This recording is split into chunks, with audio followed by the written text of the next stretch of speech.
Now is the time on MSNBC where we praise CNN. Well, we praise somebody who used to work for CNN. In 2005, the Chamber of Commerce held its annual press conference to say what they were going to work on for that year. And at that press conference in 2005, the head of the Chamber of Commerce walked up to the microphone and said this: Elliot Spitzer's approach is to walk in and say, we're going to make a deal, and you're going to pay $600 million to the state, and you're going to get rid of this person and that person, and if you don't do it by tonight, we're going to indict the company. The head of the Chamber of Commerce continued, quote, it is the most egregious and unacceptable form of intimidation we have seen in this country in modern times. Elliot Spitzer, the most intimidating thing in all of America, in all of modern history. Out of everything, it's Elliot Spitzer. To the Chamber of Commerce, it really was. By that point in time, Elliot Spitzer was on a tear. He had figured out that Wall Street firms were telling suckers all over the country to buy stock in certain companies. Not because those companies were a good thing to buy stock in, but because Wall Street was essentially taking money from those companies in order to say that. Give us your investment banking business or whatever, and yeah, we'll tell suckers all over the country running some retirement fund somewhere or something. We'll tell suckers everywhere to buy your stupid stock. The Wall Street firm gets whatever business that lousy company wants to kick back to Wall Street. The company gets people to buy its lousy stock, and the people who get stuck paying the bill is like your Uncle Jim, the toll taker in Cleveland, and his pension fund that they thought they'd invest this year with all those smart young guys on Wall Street. It was a total scam. And Wall Street was so confident they were never going to get caught for it that they would openly talk about these scams they were pulling in company emails. Elliot Spitzer was New York's Attorney General at the time. He used his power as Attorney General to get copies of these firms' super incriminating emails. And then when the firms came to him wanting to settle this quietly, we'll just pay a fine, just don't tell anybody we've been doing this, don't hurt our reputations. Instead, Elliot Spitzer called a press conference and released the emails publicly. Right, so like, here's the Merrill Lynch report saying some internet company called LifeMinders, which doesn't exist anymore. LifeMinders is quote, an attractive investment.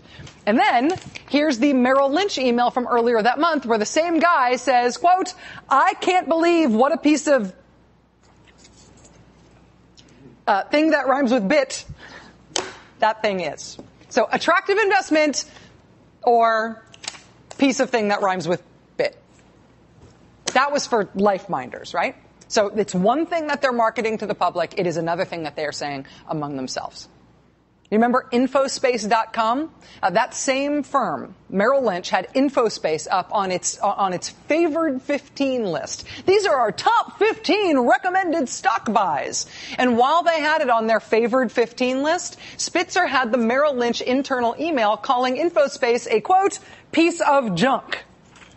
They did the same thing with a firm called GoTo.com, where they hyped GoTo.com. Buy this stock. Hey, suckers in Topeka, buy this stock. Well, here was the internal email at Merrill Lynch saying, what's so interesting about GoTo.com except for the money we're getting from them for us being their bank? The analyst responding by email, nothing. So yeah, Merrill Lynch wanted to keep all of this stuff quiet. They wanted to pay a little fine and make all this stuff go away. Elliot Spitzer instead dragged them through it publicly, exposed what they had been doing, and then he did not enter into negotiations with Merrill Lynch about how to make this thing go away. He called Merrill Lynch and he told them, you know what? It's $100 million. It's a $100 million fine that you're going to pay. No negotiations. I want this settled tonight. That was the negotiation. The giant brokerage house, Merrill Lynch, today agreed to pay a $100 million fine and change the way it pays its stock analysts to settle charges those analysts misled ordinary investors. New York's Attorney General Elliot Spitzer had charged Merrill Lynch with rating some stocks much too highly so they could get investment banking business from those same companies. Spitzer said today the settlement will change that. So Merrill Lynch paid the $100 million, and the piece of rhymes with bit, piece of junk, nothing analyst who was tied to all of these things they got caught for. That analyst got charged with securities fraud, ended up getting banned for life banned for life from ever working in the securities industry again. He also had to pay a $4 million fine personally. You know where that guy ended up, incidentally? You ever seen that website, Business Insider? That's that guy. He doesn't work on Wall Street, though. As I said, he's been banned for life. This guy, different guy altogether. This is Bernie Ebbers. Bernie Ebbers is now federal prisoner number 56022-054.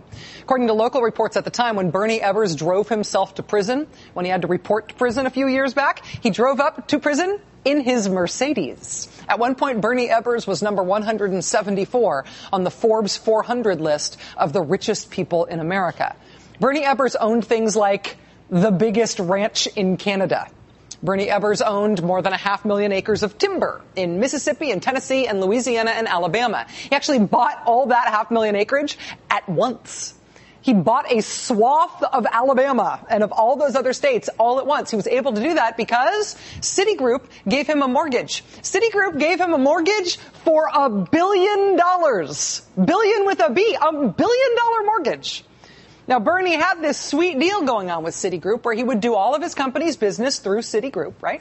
And in exchange, Citigroup told all the suckers in the country that they should buy stock in Bernie. They also hooked him up with sure bet guaranteed money deals. They'd let him buy stock in companies that were about to go public. It was basically guaranteed money.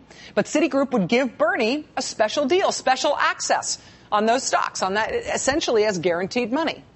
Now, if you were a normal customer of Citigroup, like, hypothetically, let's say the Bakersfield City Employees Retirement Fund, you didn't get a deal like that. You didn't get in on those guaranteed money stock deals. You have to be a guy like Bernie, because Bernie is kicking back. So as they are telling all of these suckers in America to buy stock in Bernie, even though they know that Bernie's kind of a fraud and his company's kind of falling apart, they're also giving him this sweet deal on these IPOs. They're also giving him a $1 billion mortgage. And what does he want the $1 billion mortgage for? It's so he can cash out. So he can put all of his money into a nice hard asset like, say, Alabama, so he doesn't have to sell off his soon-to-be worthless stock, which, of course, would alert all the suckers in the world that his soon-to-be worthless stock was soon-to-be worthless, that it was about to tank. But now Bernie's a prisoner. His earliest release date is July 2028, at which point Bernie will be 87 years old. The guy at Citigroup who hooked up Bernie with the free money hot deals in those companies, those free money deals that nobody else could get because they weren't kicking back money like Bernie. That guy did it for Bernie. He did it for a bunch of other companies, too. Now he doesn't do it for anybody. Here's the SEC press release where they announced that Jack Grubman will be censured and permanently barred from the securities industry and will pay a total of $15 million to settle charges against him. Barred for life. The case against Jack Grubman, the case against Bernie, ultimately did get settled at the federal level, as you saw there, but where it started was with Eliot Spitzer.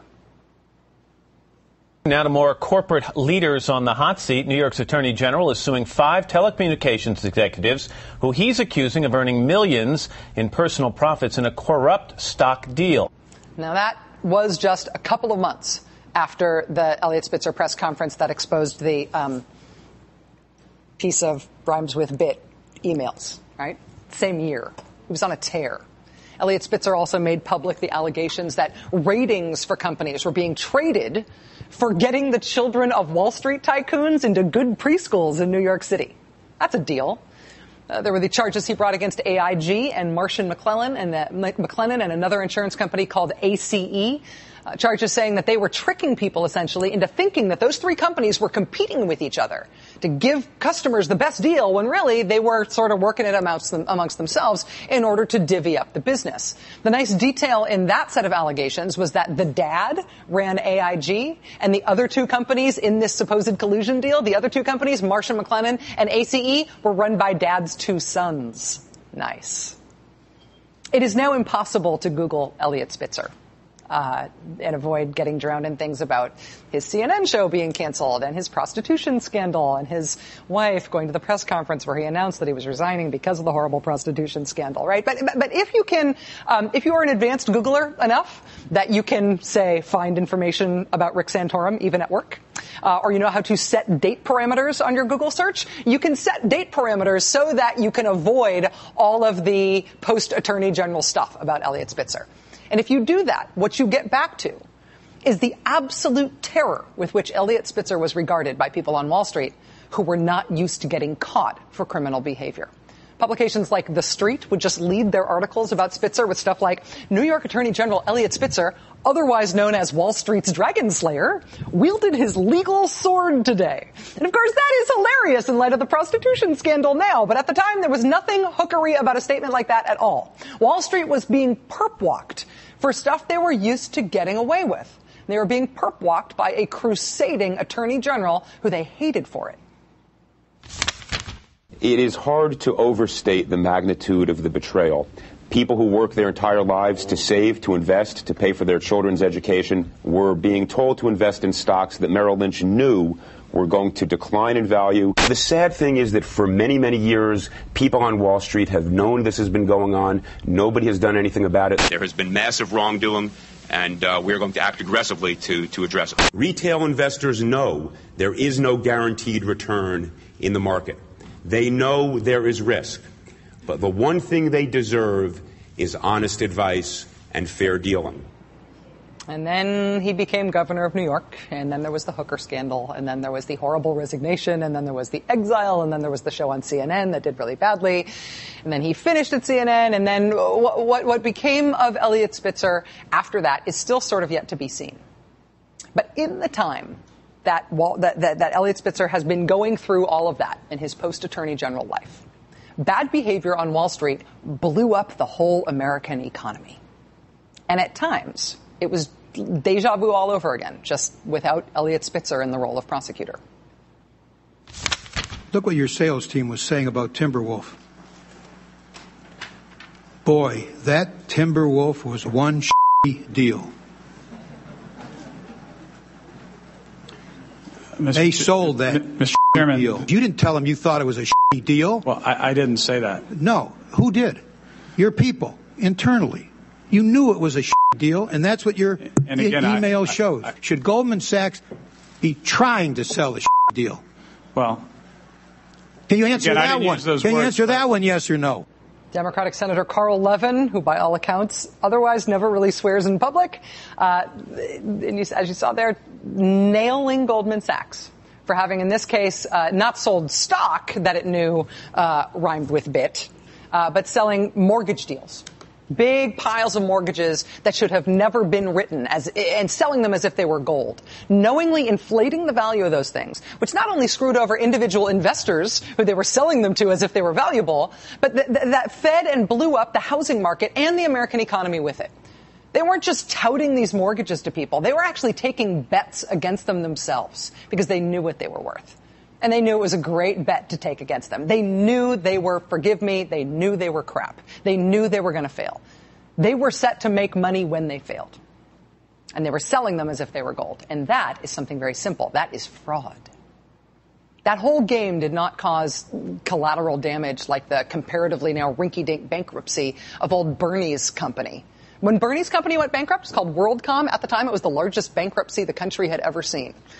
But looking back at it, that's rinky-dink compared to what we went through because of how Wall Street behaved after Bernie. The collateral damage after this time was not a company called WorldCom and everybody who was suckered into investing in it. The collateral damage this time was our country. That one Goldman Sachs deal that Carl Levin was swearing about made it to that Senate hearing. Charges were brought. It's still wending its way through the courts.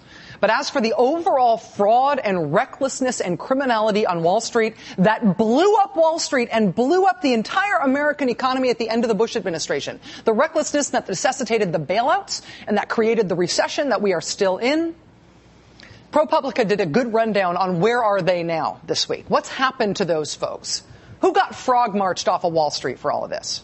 Well, among the mortgage originators, quote, few prosecutions have been brought against subprime mortgage lenders. A Department of Justice investigation into alleged fraud at Washington Mutual closed with no charges this summer. A criminal investigation into activities at Countrywide, quote, fizzled out earlier this year. Deutsche Bank is still under investigation. Well, how about the people who turned American mortgages, American homes, into casino chips? Quote, overall, the banks and individuals involved in these deals haven't been convicted on criminal charges. The civil suits against them have produced fines that aren't very big compared to the profits they made in the lead up to the financial crisis. Okay, how about the CEOs of the big investment banks? A probe of Lehman Brothers, quote, stalled this spring. Merrill Lynch was sold to Bank of America, quoting ProPublica here. As for the executives who helped crash Merrill Lynch, they walked away with millions. Some still hold senior positions at prominent financial firms. Republicans want the next presidential election to be decided on the basis of whether or not the economy is bad. Because the catastrophe of Wall Street exploding in 2008 was so bad that you're pretty much guaranteed the economy is still going to stink next November. So Republicans want that to be the basis on which people vote. On the other hand, Democrats want the presidential election to be decided based on the question of who is taking the side of the American people, who's taking the side of the 99%, since the Republicans are very happily identified with the 1%. They are happy to be seen as representing not only the richest people in the country, but Wall Street specifically.